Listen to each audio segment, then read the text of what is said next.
Jana hata dafu 9 kasoro. Kula dafu saa 7. Bora wewe umekula dafu. Anaenda kula kwangu sio kali sio poa bila kula leo. Si. Dafu sina baba ya mandazi. Mandazi. Wewe mandazi.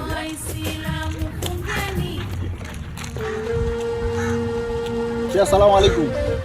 Wa alaikum salam bwana. Kwema? Kwema bwana, unaelekea Masini? Bwana, tuelekee. Bwana, tangulia bwana shehe wangu, si bado tupo kwanza hapa. Dakika fulani hivi utakupata. Che, mbona kimya? Mwezi ndo naisha hivyo, hata kutualika iftari hakuna.